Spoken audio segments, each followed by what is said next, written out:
please. Thank you. Judge, this is case number 263 on the calendar in the matter of Garay versus Romaniuk. Parties have been sworn in, Your Honor. You may be seated. Don't look so unhappy. It's only money. Right? That's right. It's only money. Well, you had an unusual arrangement with the defendant, according to your complaint, and he seems to acknowledge this was your arrangement. You were dating, you became romantically involved, decided to live together. Mm-hmm. You're from the United States? Yes. And you're from? Canada. And this was the arrangement that you made, from my understanding, that while you were in the United States, where you were planning to spend half your time, you would pay. Mm-hmm. And while you were in Canada, I would pay. you would pay. So you spent 6 months in the States, and you paid. That's right. All the expenses. Yes. And then you moved to Canada, and you ran out of money. I paid. I'll explain that a little later. Okay. So tell me, how did you enter into this rather unique arrangement with funds? Well, it was just that we were going together last year, and then in November, we got engaged in September. In November, he left, and we went together for a while, and then in April, we got back together again. And in the middle of April, he asked me would I like to go to Canada to live with him, and or to stay up there in Canada for the summer months, and then come back, because I worked in Palm Springs. And I said yes. I said, but how are we going to, or we worked out how we were going to pay for the money and that. And I said, well, while we're here, while we're in the United States, I will pay for everything here. So I paid for his payments on his house insurance, his electric, his gas bills, and everything. So you were living in his house? No, I have my own house. We both have a home in Palm Springs. So that you were paying for your house and you were paying for his house while he was here? Yes, yes. Okay. Okay. So then we left and we went to Canada. We arrived in Canada. We first went to see his daughter, and then we went to a little town called Penticton. So we started looking around and that, and we saw this one house that we thought. And we said, well, Dad, I wish we could get it. And I said, well, look, I will put the money down, the $3,000 down. You pay the payments on it. So that was the arrangements. And then we moved in the house on June the 1st. This house that you purchased? The one we purchased in Penticton, Canada. Okay. And we lived in that house. The middle of July, he left me and went to see his daughter for 4 days. Did he tell you he was leaving? Yes, he told me the day before that he was leaving the next morning. Had you had an argument? Had you not been We getting had been along? out bickering and arguing, and it was just like he had his children there, and I was tired and everything else. But he left and went and lived with his daughter for 4 days. When he came back, he says, that's it. The house is going on the market. He had been to the real estate office already. When he came back, I was at the neighbors. I was so upset and everything else that he had left. So I came home. I didn't know what to do. I just said, I can't live like this. The tension was so bad and everything else. So I left, and I came down back to Palm Springs. My car was in bad condition. He had supposed to fix the radiator. He didn't. I had to keep putting water in it. My air conditioning wasn't working. I had 2 blowout tires. It was and a terrible emotionally, experience. it was a horrible It was thing. a horror. Go ahead. When I got back, I had to go to the doctors. My friends had to take me to the doctors. My nerves were so bad, and I've been on nerve pills since. All I want is, gives me my money, I'll sign the house to him, and then I'm finished. What money are you talking about, Ms. Garay? $5,000. Why Not don't all you- the other money I've spent, the $5,000. What's $5,000 for? The $3,000 are for the house, the money I put down on the house. He can have the house. And also, the rest is right here, what I have paid out. On his house here, all the payments, the house, expenses that I had coming down. I had to stay in a motel, gasoline, Well, Ms. my Garay, car breaking down. all those expenses you're not going to get back. You know that. You know that. But it still comes to $4,845.20. And this is what I have paid out, Your Honor. Well, what you've paid out is not necessarily something that he agreed to pay you back. And this is for. what he has paid out. The bottom amount is Okay. American money. All right, sir, let me hear you. Your Honor, I don't believe what you're saying. I don't That's, believe listen it. to me. Listen to me. Last year I took her for, yes, ma'am.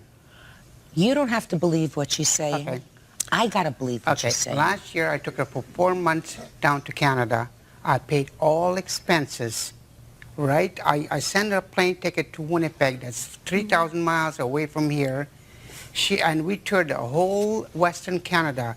I took her through the prairies to Banff, Lake Louise, ice fields, and all over. Who paid for Vancouver. that? I paid for the whole thing for 4 months, ma'am. Judge Judy continues in a moment. I promise to give you the best of myself and to ask of you no more than you can give. That's her promise to me. And later today, First time and the last time I've ever met her, she tried running me and my husband off the road because she was, I guess, mad that he was going to stay with me and not her. real cases, real people. Judge Judy. Splitting up after an 11-month romantic relationship, Jean Garay now claims John Romaniuk owes her thousands.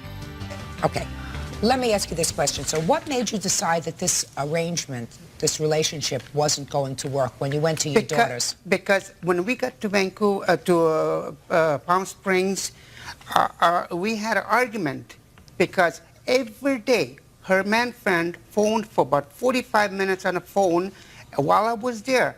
And I said I didn't like the idea that he phoning every day. So she got mad at me. She said, that's none of your business. So she said, leave the house. So I left. I didn't see her until middle of April. When you were back in Canada, sir, you bought the house. I'm coming to that, ma'am. Get there. Oh, then middle of April, somehow we got back together.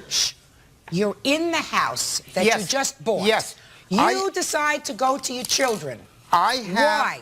Because when my son came over to visit us, my granddaughter spilled a little bit of milk on a rug that we didn't have no furniture or anything like that. So she got mad and she said, your son doesn't know how to bring the children up. So that's when you got got mad. So I got angry. So I went to my daughter's place, because my daughter's got I have 4 grandchildren, and to spend over there. When I came back, she put the sign of her own on to sell the house. House was for sale. I said, what are you doing? And then beside that, all the payments were... So don't tell me about payments, because let me tell you what my thinking is, Okay. sir. She put down $3,000 towards the purchase price of that house. Now, you have family in Canada. Your son lives there, your grandchildren live there, and you will be going back to Canada. Yes. And you love this house that you originally bought. Yes. So it seems to me that if you are no longer a couple, Yes. that this house is something that shouldn't be binding you together. No. Right? For sure. Right. Mr. Romaniuk, what I'm saying to you, sir, is she doesn't want to know you anymore. You don't want to know her anymore. Right. Right? Right. So you shouldn't have to be bothered with this business. She should be out of the real estate business in Canada because but for you, she wouldn't be there. Exactly. Got it? So you, sir, are going to give her the $3,000 to get her out of the Canada business. You got it? And then if you sell the house for more, she will wish you good luck. And if you sell the house for less and you don't get the $3,000 back, so be it. And if you can rent the house and make a couple of bucks when you rent the house, terrific. And if you want to live there and retire there yourself, you can do that. Judgment is for the plaintiff in the amount of $3,000. That's all. Parties are excused. You may step out.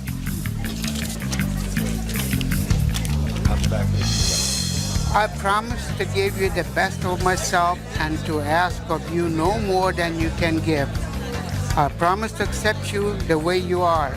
I promise to respect you. I promise to love you in good times and bad times. That's her promise to me. Now I didn't care what I spent because I loved her and I enjoyed every minute with her. That's it. That's my He voice. loved me, but I couldn't walk down the street and look at anybody else because I was going to bed with them all. And now the next case. Parties on New Decker versus Key. Step forward, please. 29-year-old hairdresser Lisa Newdecker is suing her ex-boyfriend, carpenter Christopher Key, 30, for money she loaned him before he met his current wife, Melissa. Well, I've read your papers. There are a couple of interesting little quirks in these papers that I want to find out about. But basically, Miss Newdecker, this was your boyfriend about 5 years ago. About 6.5 actually is when I started dating him. And some 5 years ago, you lent him some money. Over the course of the time we dated, yes. How did you lend him this money? He was short of cash and needed to get miscellaneous items, and I went with him and used my credit cards. So it was basically credit card bills. Yes. And how much altogether was it that he charged at that point? It was approximately $2,600. And when you separated, according to these papers, he made a lot of payments. Yes. But that he still owes you $870.37. Approximately, yes. When was the last time he made a payment? On October 4th, I received the check about October 7th. And then he stopped making payments. Yes. Why? Well, in the beginning of the breakup, there was a discrepancy when she came to me with the amount of how much was owed. I didn't remember it totaling up to $2,600, and I told her at the time that I didn't remember it being $2,600, and she insisted that it was. So when you insist that it was and you say it wasn't, did you look over all the bills? No, Why? because we were separated, it wasn't a matter of me going over and sitting down with her and going over and saying this was mine, that wasn't. She said that it was, and I had figured it to be around $1,600, Well, which if is you- a considerable difference. So why didn't you go over there and look over the bills? That's a $1,000 discrepancy. We weren't a couple any longer. It just, So what? You weren't a couple. It seems to me it's now more of a business transaction than anything else. You mean you just thought you'd blow it off? No. I didn't just think I'd blow it off. It was, like I said, I didn't see it that way, and she's seeing that it did. Judge Judy continues in a moment. Sometimes men do really dumb things. You always get caught because women are great snoops. Real cases, real people. Judge Judy. 29-year-old hairdresser Lisa Newdecker is suing her ex-boyfriend, carpenter Christopher Key, 30, for money she loaned him before he met his current wife, Melissa. She had the papers to show you, sir, what items you purchased, I assume. Do you still have them? Yes. Well, take a look. 5 years later, sir, take a look. It's a list of what all the paperwork is.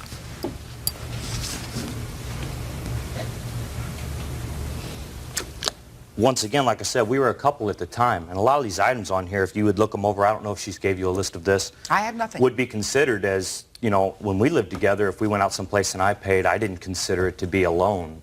What do you mean? Like there's an item on here, half the cost of portraits that we had done together. Just a second. You had portraits done together. And she put down half the cost. Right. I paid the full amount on my credit card. Well, that sounds fair to me. Doesn't it sound fair to you?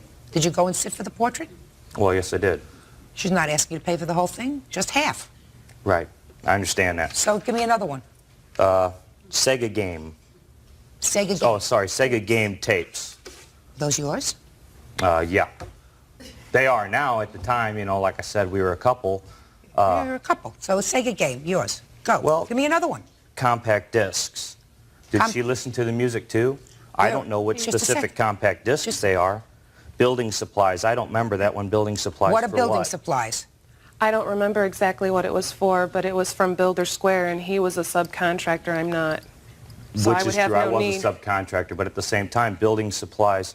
Was it for something that we did? I remember the place that we lived in. We there was a we were going to put a fence around the place for the guy that we leased from. You know, I mean, there was just different items at different just times. a second. Did you put a fence around the house? No, we didn't. But the Well, materials if you were. didn't, then what are you telling me the story about? My point is this, though, Your Honor. When we lived together, the things she bought, I didn't keep an itemized list, so I can't very well stand here and argue with her and say, well, I bought this and you bought that, so we should be even because, like I said, when you're in a relationship with somebody, you don't keep receipts for different things that you buy for each other, but she did because she put them on her card. Now, I don't see, whereas, like I said, in a relationship, that you just do that as a couple. Can I see the things, please? Or at least I do. Miss Newdecker, let me look through some of these things. Men's dress clothes for grandfather's funeral. I didn't remember that she'd bought them. Like I said, of course, I didn't remember what all was on the list. She's got the list and she's got the bills. You need a muffler and brakes for your car at one point? I don't remember that either, but I'm not saying it didn't happen. This has been, Did you have like I said, an El 5 years ago. Camino? Yes, I did. There you go. All right. Now, so I am assuming for the purpose of this case that originally you owed her the $2,600 and that you made payments and she's kept very careful records of those payments and that all she claims that you owe her is $870. But what I really think you're probably angry about, sir, is that she wrote a letter to you which your wife opened. This is your wife? Yes. That created some problems for you? Yeah, but that had nothing to do with the amount that I owed her. I honestly did not remember those other items, so Okay, well, I didn't now- believe that I owed them. Well, now you do. So your wife opened this letter, and did that distress you? Oh, yeah. Well, step up here. Why did it distress you? Because she said on the letter that my husband had went to see her 9.5 weeks ago, and I had no idea he was keeping in contact with her because of the first time and the last time I've ever met her, she tried running me and my husband off the road because she was, I guess, mad that he was going to stay with me and not her. We had only been dating on and off for a month. How long are you married? 2 years now. Mm-hmm. Everything okay? Mm-hmm. Fair? Yeah. Okay. You have any children? Yep. How old? She's going to be 21 months. And that's his baby? Mm-hmm. Why'd you have a seat?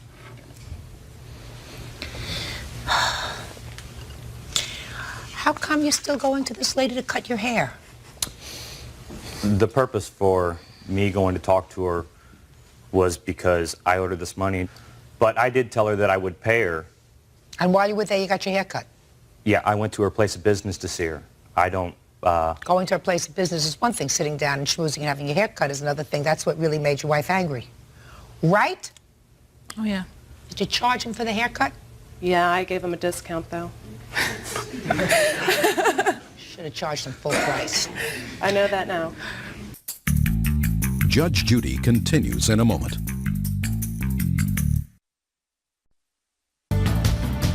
Mr. Key, sometimes men do really dumb things. I don't know why they do that. They think they can get away with it. You always get caught. You know why? Because women are great snoops. Terrific. They can smell something that isn't right. Go to a barber. Meanwhile, it sounds to me, Mr. Key, that you got more trouble than the $870 that you owe this lady. It also looks to me as if you've got a very nice but very sad wife and a 21-month-old baby. So you better get your act together. You owe her $870.37. Pay her. That's all. Parties are excused. You may step out. There you are. Judge Judy continues in a moment. And on the next Judge Judy, All parties on Sanders versus Thompson. Step forward. St. Louis truck driver Lawrence Saunders claims that while he was in jail, his girlfriend Kim Thompson found a new boyfriend who damaged his Jeep and lost his handgun. Order. All rise. Quiet in the courtroom. All rise. Your Honor, number 34 on the calendar in the matter of Saunders versus Thompson. Parties have been sworn in. Judge, you may be seated. I gather from these papers you two were engaged, going together for about 10 years. Yes. Is that right? Yes, ma'am. And at some point, Mr. Saunders, according to your complaint, you went away for about 2 years. Yes, ma'am. Is that a euphemism for jail? Yes, ma'am. What were you incarcerated for? Because that becomes important. Aggravated battery. On whom? Not on her. No, ma'am. Was there a weapon involved? No, ma'am. And during the time that you were going to be away, you left the defendant your car, Yes, ma'am. a gun, Yes, ma'am. and access to your money. Yes, ma'am. Where was the money? Originally, before I left, I resigned from my job. The money was somewhat about $20,000 in a K plan. And A Florida retirement plan. Yes, ma'am. She had the power of attorney so that she could handle the work, get the money, and handle it. Okay. So then you come out of jail and you sue her. Not together anymore. Yes, something like that. Well, then let me hear the story, sir. I came out and to retrieve, before getting out, I realized that we were no longer going to be together. I just wanted to come out and receive my property, get rid of the gun, sell it, get my Jeep, get insurance policy that she had of mine, power of attorney back, and go on with my life. Subsequently, I tried to talk with her and get her to give me these things back so that I could go on with my life. She, in turn, gave me problems. They went on for months and months. I couldn't get any of this stuff back. Do you have your Jeep? I eventually did get it, yeah. Now, the Jeep I got immediately, but a couple of weeks down the line, I realized that it had some problems in it. A leaning wheel. She had told me before I got out that the windshield was cracked again for the third time, you know, and I was missing a lock, computer lock that goes to a burglar alarm. That's, you know. All right, let me get to this gun, because I think that's going to be the easiest thing to take care of. What happened to his gun? I had been carrying the gun in the vehicle. Why? At the suggestion of Mr. Saunders, because I did travel every weekend back and forth a considerable distance. There was one occasion where... Travel where? To Illinois. For what? To visit him. Okay. There was an occasion where I had a blowout with the tire. Somebody approached the vehicle while I was waiting for the repair service, and at that time he suggested I should keep the gun in the car for emergency situations like that. Is that true? No, that's not true at all. Ma'am, I've been with Kim for 10 years, a decade before I went away. Kim has never touched a gun. She was scared of them. If I had one in the wrong spot in her way, she would come get me to move it. I know that she's as awkward with a gun as she would be with an elephant. Miss Thompson, what happened to the gun? We're going to start over again. I was going to go visit Mr. Saunders for a family event. I knew that the vehicle would be searched, so I'd taken the gun out of the car and left it in the home of my third party. What third party? My witness, Mr. Hogue. This is your new boyfriend? Yes. So you took the gun out of the car and gave it to him? I did not give it to him. I put it away, and I informed him that I was going to leave the gun in a certain drawer in the house. Why didn't you leave the gun in your house? Because when I was on my way to visit him, I was at Mr. Hogue's house at the time, and I remembered, that gun is out there, I need to get it out. So I just came from the Jeep, put it in the house, and I informed him I'm going to leave this here while I go visit. So on your way to visit him, you stopped at his house? Right. Had you told him you had a new relationship? Yes. Is that right? Somewhat. I found out on getting out of jail, I found out when I got into my Jeep and opened up the glove compartment and hotel receipts fell out. That's how I found out. Step up here, sir. Because I want to deal with the gun first. What happened? Your name? My name's Gerald Hogue. Mr. Hogue, what happened to his gun? There was a disturbance at my house. What kind of disturbance? There was a fight between some friends. The police came. They asked were any weapons in the home. I told them yes. They seized the weapons. When I talked to Mr. Sanders about his gun, I told him where his gun was. I told him what he needed to do to get it back. So the gun was really seized because of a problem that existed in your house with the police? Yes. And your gun is, you have the license and registration for your gun? Yes, ma'am, I do. You know that you can go to the police station and get your gun back if you can prove it's yours. But I was told so many lies. Originally, she told me that she had the gun. Well, she already told me one lie, but now we got to the root of it. Yes, ma'am. But recently, I just found out that, and this is at his word, that the police and I think Jennings have the gun. I have been told so many lies that at a certain point, I stopped dealing with them. I figured I would take it to the court and let the court sort it out. Mr. Saunders, really all you have to do is go to the police station. When the police have confiscated property, and you can identify that property and satisfy them that the property is yours, and I assume your registration for that gun says what kind of a gun it is. What kind of gun is it? It's a Taurus 9mm. You don't need that gun for any particular reason, sir. No, ma'am. I don't need the gun, and as a convicted felon, I'm not allowed to have a gun. So therefore, they will not give it back to me. Ah. Okay. Your Honor? Yes. May I say something, please? Yes. I did call the police to try to get the gun back. I informed them that I had power of attorney for that the gun was not Mr. Hogue's, and that I did have power of attorney plus the receipts for the gun. They told me that since I was not the registered owner, that I could not get the gun. I would have to go to court in order to do so. I had contacted a lawyer. They told me it would be $258 to get the gun. I did not feel that I should put out additional monies when Mr. Saunders still owes me money. The reason his gun is the police station, his property, whether it be a gun, whether it be a hat, whether it be a collection of baseball cards, is because of you. Right. So he has to be compensated for that. That's his property. He can't get it out because there's an impediment to it. But the reason that the gun is there is because of you. So you can become the registered owner of the gun for the limited purposes of selling it. And then he gets the money. Judge Judy continues in a moment. She told me already 3 lies today, and we've only been together for 15 minutes. That's why. Real cases, real people. Judge Judy. Lawrence Saunders wants compensation from his ex-girlfriend, Kim Thompson, because her new boyfriend smashed his Jeep and lost his handgun. What other monies do you say she owes you? $2,600 for a wheel on my Jeep. $900. Just a minute, $2,600 for the wheel. Why? Well, when the car was returned to me, the wheel was leaning. Yeah. And it was in her possession, and I figured she owed me for it because who knows who she let drive it. Well, Mr. Saunders. Yes, ma'am. When you lend somebody a car or turn a car over to them for an extended period of time, you assume that that car may be used, driven by her, driven by someone else, and you take certain risks. You're not going to get the car back in exactly the same situation as when you went in 2 years ago.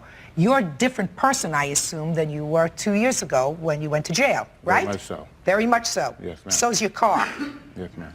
Yes, ma'am. But also, that wheel was leaning so bad that it's unsafe. I do not assume to get my property back in an unsafe condition. Also, ma'am, I'm not upset with anything that happens to my stuff in her possession. But when she lends it out to third parties, that's what I have a problem with. And third parties also who aren't honest.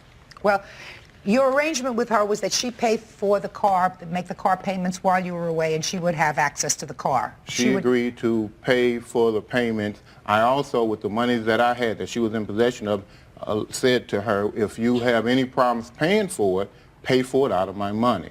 Did you use his money to pay for the car? No, ma'am. That's untrue, ma'am. I have paper right here stating that she did. I may have made 3 car payments with his money. Well, why don't you... I just asked you a question. You said no. I'm talking about over the 2-year period. I used my money to pay for that vehicle. Well, you were driving the vehicle. And he was driving the vehicle, right? No, ma'am. He used the vehicle 1 time. I don't believe you. I don't believe you that he used it 1 time, and the 1 time he used it, he was in an accident. Is that what you're going to tell me? Yes, ma'am. Baloney. Miss Thompson. It was an ice storm. Miss Thompson, I don't care if it was an ice storm, a tornado, or a typhoon. If you think that I believe that you only let your boyfriend use that car once, I was born in 1965. Excuse me. I also have a copy of the report here also of the accident. It says nothing about an ice storm. Whether it says anything about an ice storm, listen to me. She used the car, and it was your agreement that she would pay for the car. Yes, ma'am. Once she was using it. Yes, ma'am. Because you didn't have a car at the time that was Yes, I usable. did have a car.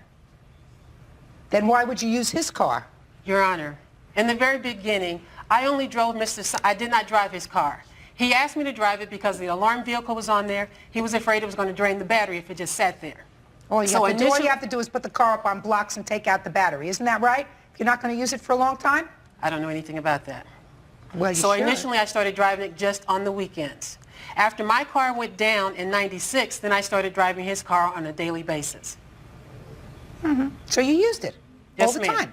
Full time in '96. So you But used that it. was a full year after I had been given possession of the vehicle. Ma'am, I gave her the car with 37,000 miles on it. I got it back with somewhat of 70,000 miles on it. Right. She Because Just I can somebody basically tell me drive something? 150 miles I'm just a day. interested. I'm interested in. These are the expenses from your 401k. Is that right? that's what itemized description of what she Who uses gave me. all these Bibles? I was giving them out. You were giving them out from jail in jail? Yes, ma'am. He spent hundreds of dollars on Bibles to give to other inmates. I could think of worse things. You were driving this car when it was in a bad accident, sir? Yes, ma'am. Did the insurance cover the cost of that? Yes, ma'am. And what was the cost of repairs for the car? A little over $5,000. And how much did the insurance pay? Everything except for $300, my deductible.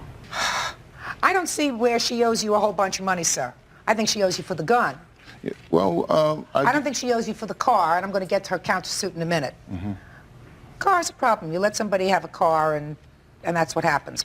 I think that the 3 car payments that you took out of your 401k, if she was using the car, she has to pay you back for. If she's treating this car as her own, she's driving it, she's letting her boyfriend drive it, it doesn't seem to me that you got to pay for it. That just ma'am. sounds fair. Your Honor, Okay, yes. the payments that I made with his money was during the time that I was not driving the vehicle on a daily basis, only on the weekends to go visit him. So I don't see where I should be responsible for that full Why don't you payment. drive your own car to go visit him? Because his car was newer, he wanted me to drive his car. That's untrue. Her car. I don't believe, Miss Thompson, that he ever said that to you. Her car was The down. problem is when you tell a lie once to a court, the court tends to look at everything else that you say with a certain amount of suspicion. Amen. I don't believe that he ever said to you, please drive my car instead of yours, and I also don't believe that you only drove his Well, I'm car on the telling you. weekends if you're telling me that his car was newer than yours.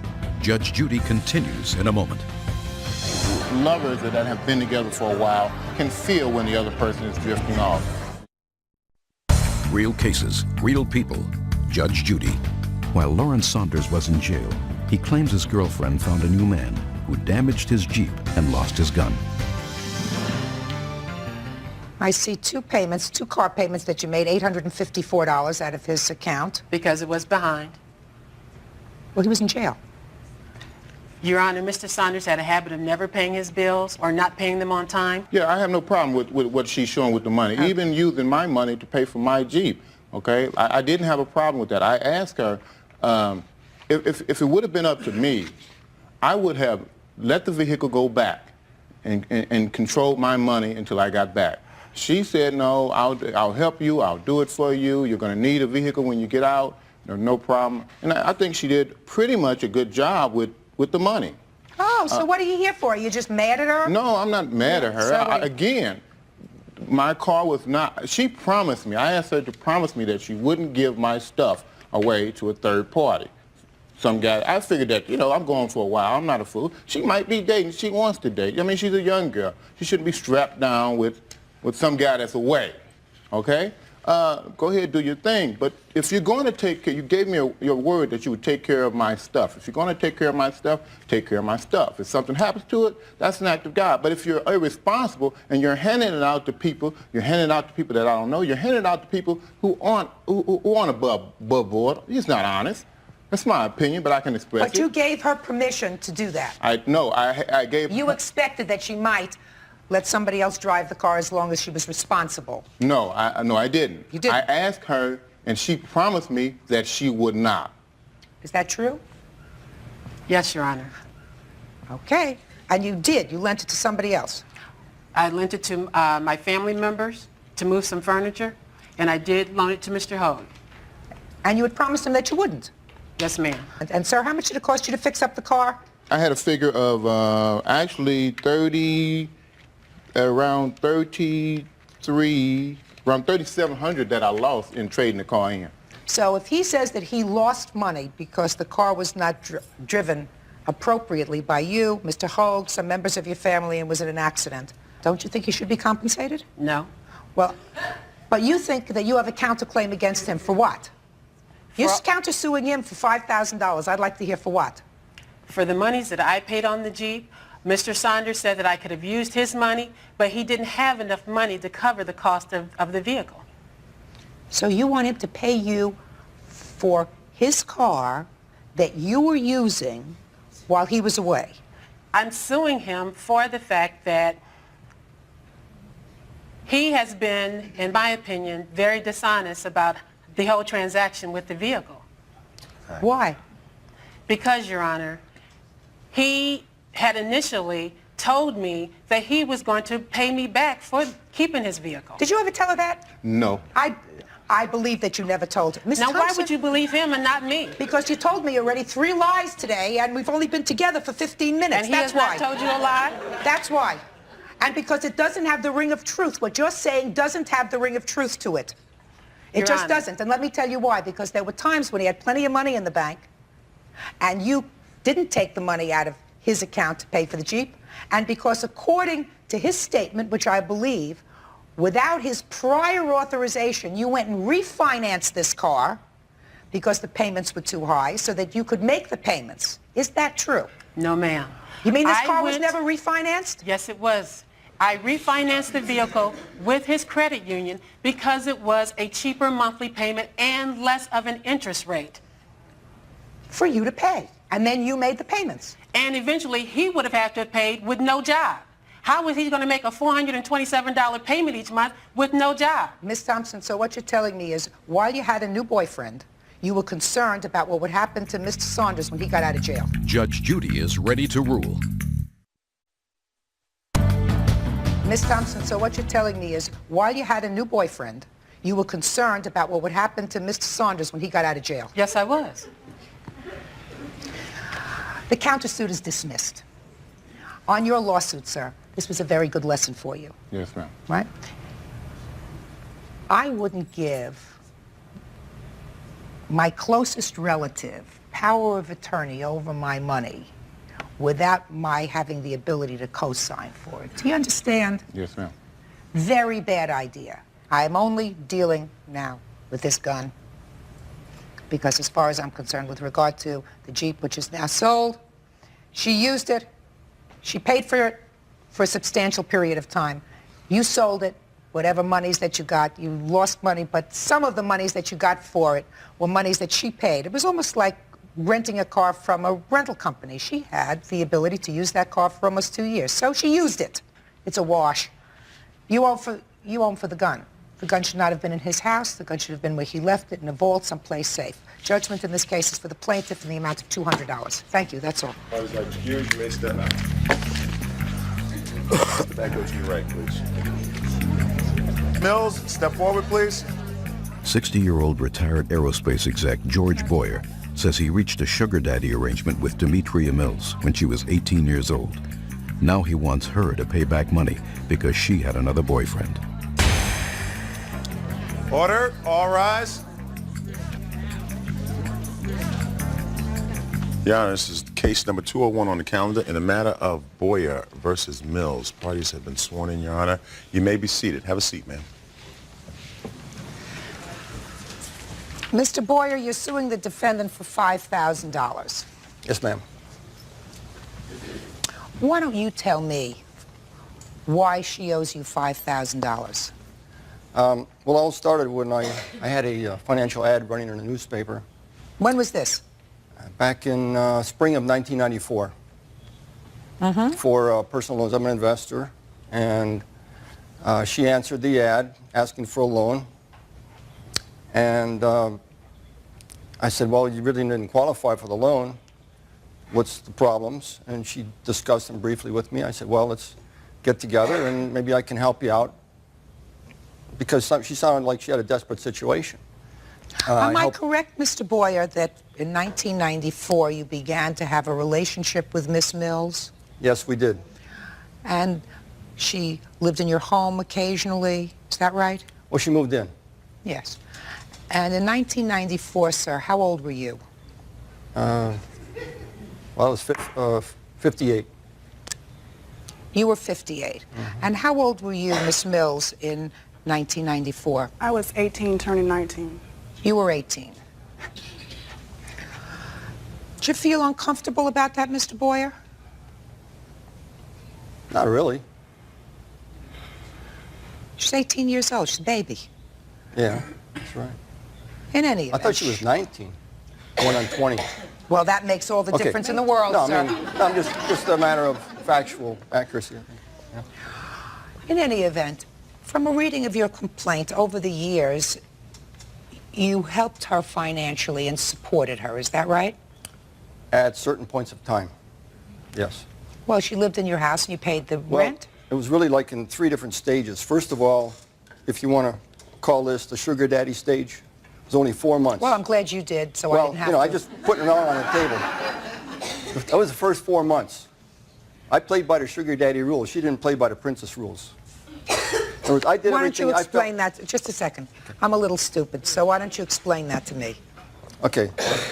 I fully supported her, got a car for her use, paid her tuition in school. I was trying to get her, be a bridge for her to get from when she was, when I first met her, which was down and out big time, to getting through school, getting through her surgical technology school, being successful, and treating her like a first-class girl during that period. And I was there to carry it all the way through. I don't think she saw it the same way because she had boyfriends on her side. She was having sex with other guys. She brought home an STD for me. Thank you very much. Sexually transmitted disease. And I told her to pack up and get out. And I gave her some big money to go back to Alabama so she could get there safe and sound.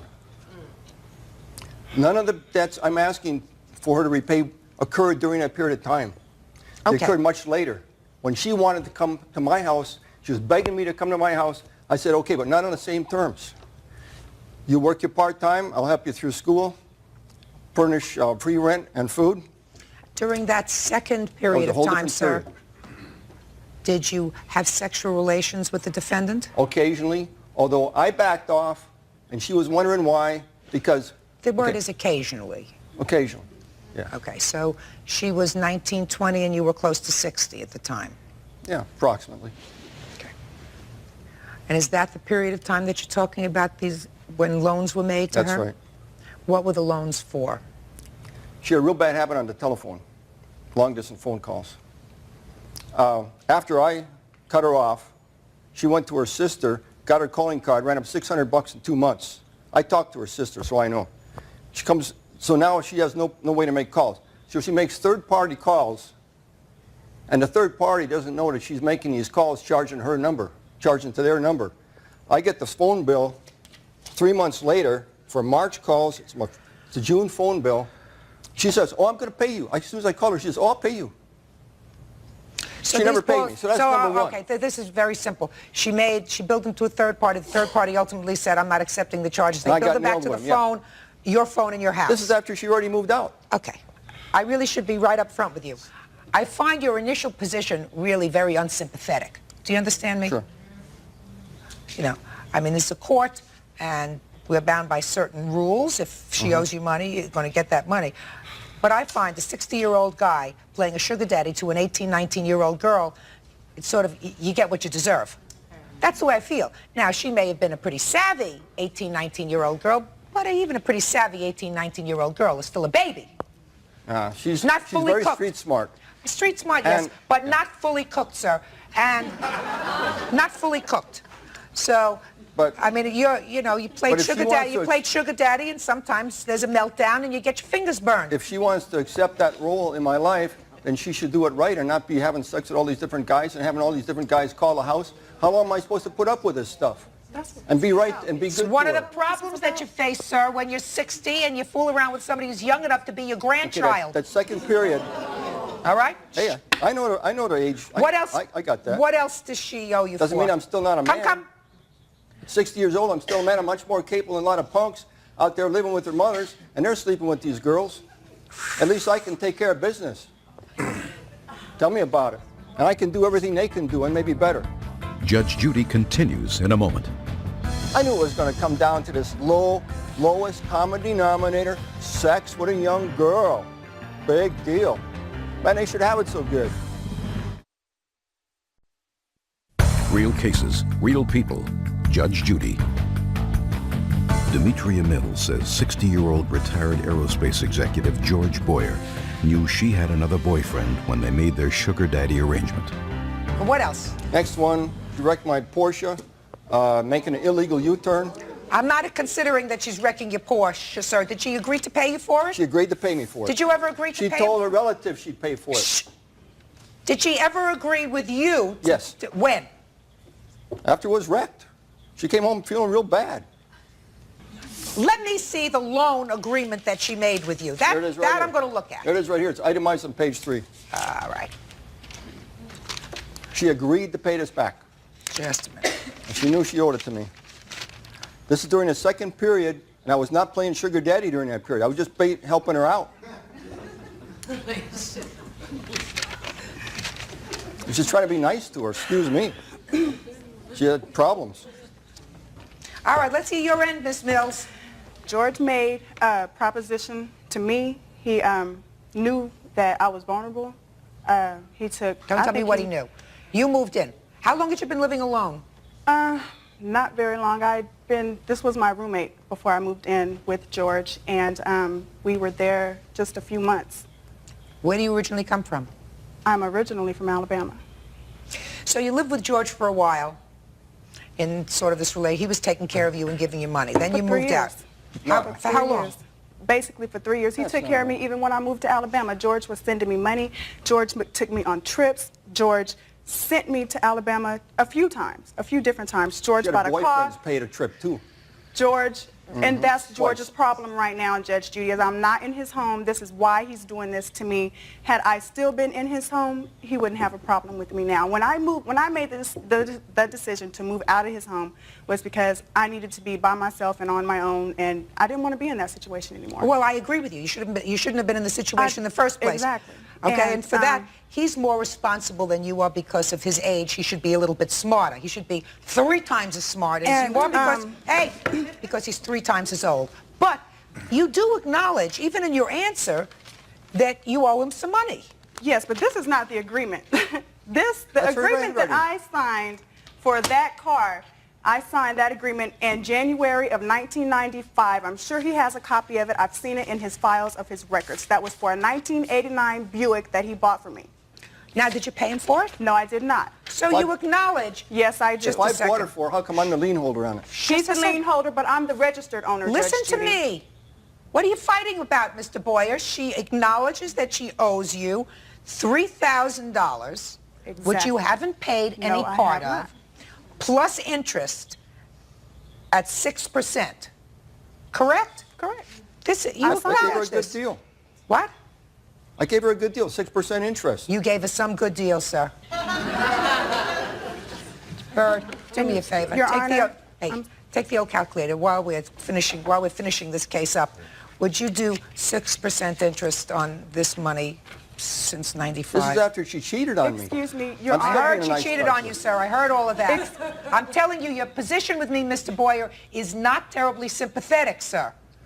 I mean, I don't know whether you find women who are contemporaries not as interesting as children, but at age 18, she's really still a child. And you may say, oh, she's sophisticated and she's worldly and she's savvy and she's street savvy. Right. Mr. Boyer, Yes, ma'am. she's a baby. 18 years old and a baby and vulnerable because she doesn't have any money and you got some money and it's very tempting. But you are not a very sympathetic person in my eyes, sir. You're going to get some of the money, but because she signed for it. Do you understand? But the rest of the stuff, I'm not so sure about. Excuse me, Judge Judy? What? You know, everything besides that car that George did for me, George did for me because he wanted to do it. I mean, for 3 years, I'm 23 now, just turned 23 Friday. Would somebody do that kind of stuff for 3 years if they did not want to? Miss Mills, I haven't gotten to you yet. You are a beautiful, seemingly intelligent young woman who should have more pride in herself, even when you're 18, to sell your body for money, which is what you did. That's what you did. That's being no different than a prostitute.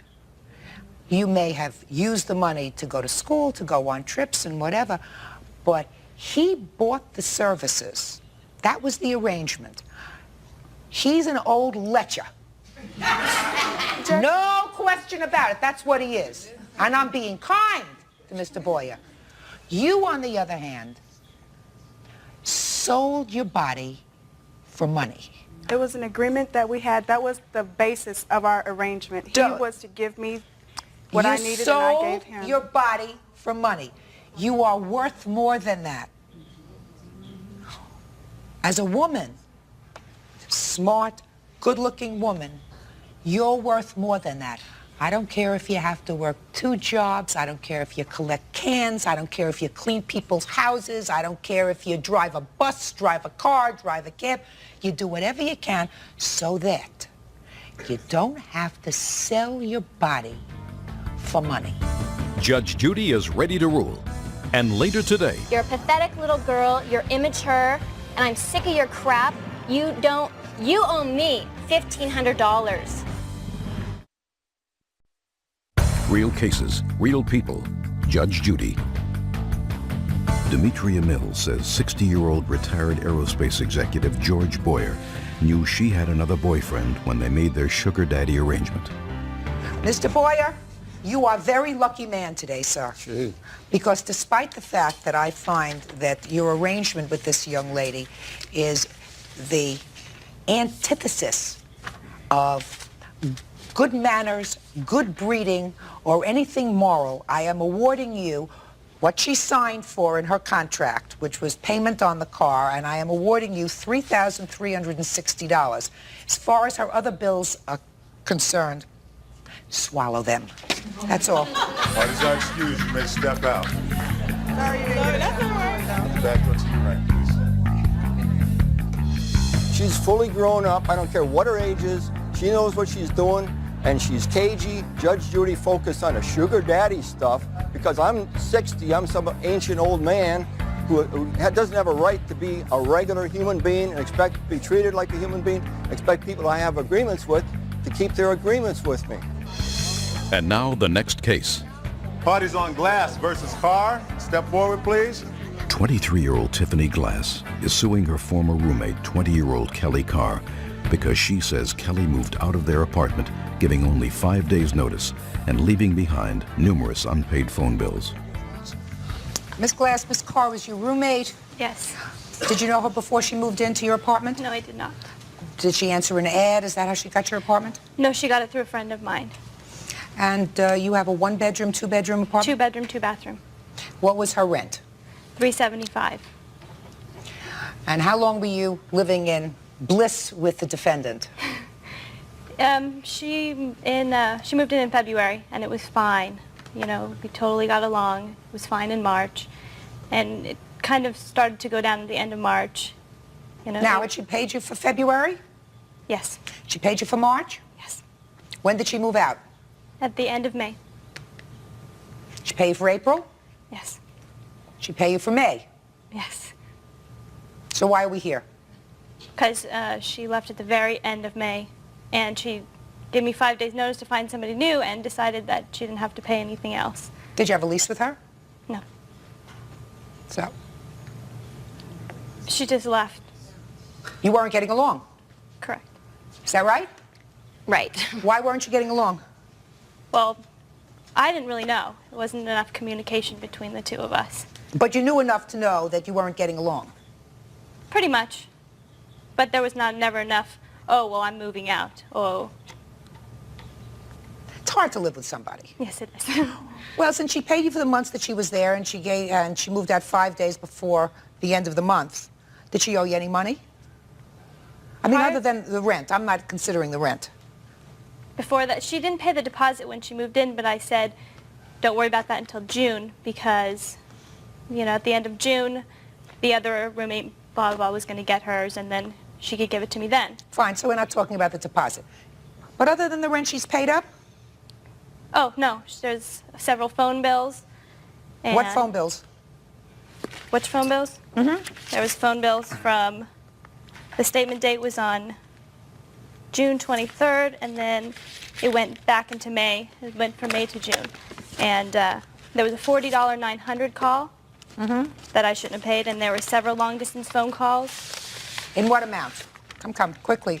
Around $75 In long-distance calls. in long-distance calls.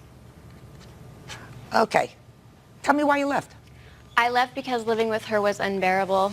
I went through, starting back at the end of March, early April, out of the blue, I started getting notes on my bed saying, you need to stay away from my friends. When I first moved in with her, I had just moved down to California. I didn't know very many people.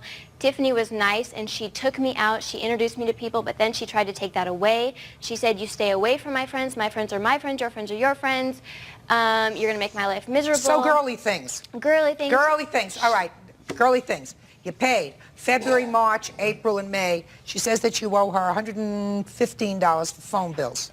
I owed her approximately $150 for everything. That was gas, everything. And I told her when I gave her 2 weeks' notice that I would be leaving, that I will pay that. You just send me the bills to my grandmother's house, and then I'll send you a check. But when that happened, she began leaving harassing, vulgar phone mails on my voicemail.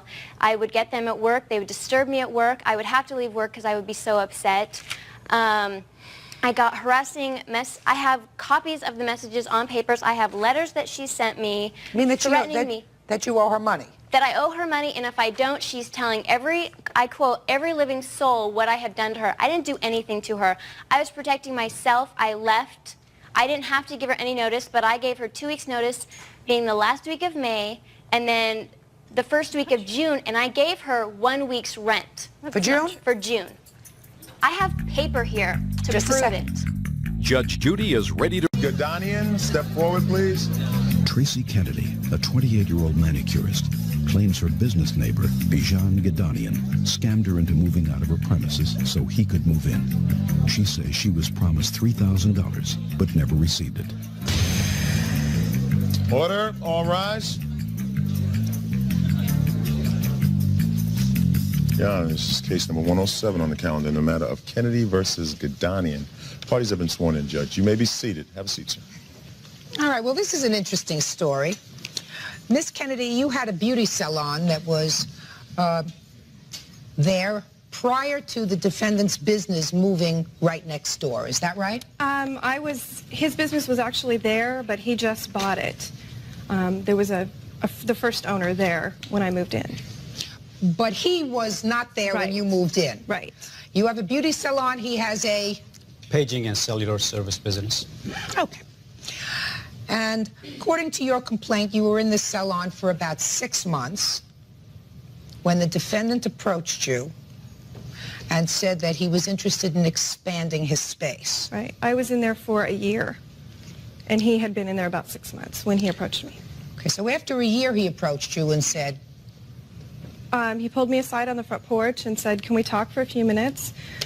I said, sure. He said that he was, wanted to know how long I intended on being in my space. And how long was your lease, Miss Kennedy? I didn't have a lease. I was month to month. But I did plan on being there for quite some time. How much was the rent on it? $525 a month. Okay. So the defendant approached you, according to your papers, and said, I'm interested in expanding my business. Would you like to move? Right. And you said what? I said I had no intentions of leaving. Then he said I would be willing to compensate you to leave, move your business elsewhere. And I said, you know, let me think about it for a little while, and I'll get back to you. But I really had no intentions at the time of leaving. I had only been there a year. So? So I said, let me think about it. 2 days later, I came back to him, and I said, yeah, I think I want to take up your offer. I think that instead of moving someplace else, I'm just going to, you know, go to work for someone else. The market's really hard to find someone in my business right now, and, you know, I would love to just work for someone else for a while. And I said, you know, I need enough money to pay my bills. What bills? The loans that I had on the salon. I had one from the bank, and I borrowed a couple $1,000s from my husband's parents. So how much did you ask him for? $3,000 was the agreed amount. And did he agree to giving you $3,000 if you would move? Yes.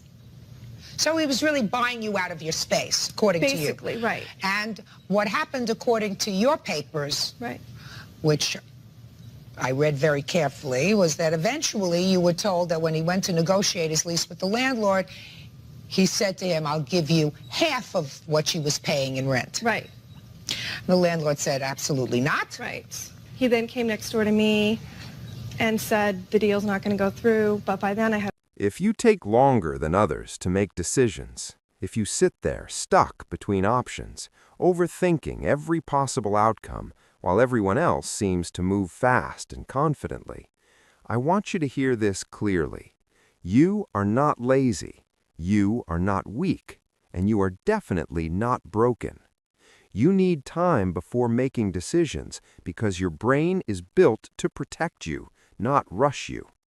Think about student life for a second. Assignments, career choices, friendships, relationships, daily routines, even small decisions feel heavy.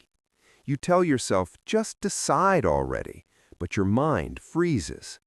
Psychology explains this very simply. Your brain is running simulations. It is trying to predict consequences. It is scanning for risk. It is asking, what happens if this goes wrong? That pause you hate, that delay you judge, is actually your brain doing deep processing. Most people use fast thinking, quick reactions, surface-level judgment. But some minds naturally use slow thinking, deeper analysis, long-term impact. Research shows this kind of thinking is linked to higher accuracy, not speed. Now, let me show you how this plays out during your day. In the morning, you wake up already tired. Your brain has limited energy, so even choosing when to start studying feels hard. Decision fatigue kicks in early. The brain says, wait, not because you are lazy, but because it wants to avoid wasting energy. Simple fix: reduce morning choices. Study at the same time, same place, same routine. Less decisions means more focus. By afternoon, you start overthinking bigger things. Should I change my major? Should I skip this class? Should I message that person? This is where emotional risk shows up. Your brain links decisions to past pain, failures, embarrassment, disappointment. So it slows you down. It wants certainty before action. What helps here? Write decisions down, on paper. Seeing options outside your head reduces anxiety. It turns chaos into structure. In the evening, burnout hits.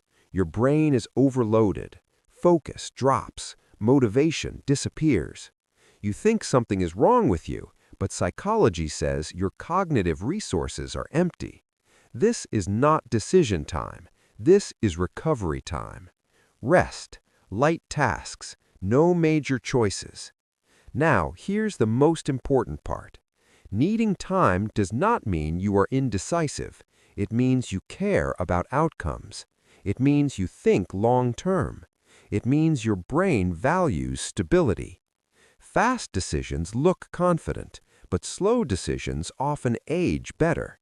Some of the smartest students, the deepest thinkers, the most emotionally mature people are slow deciders.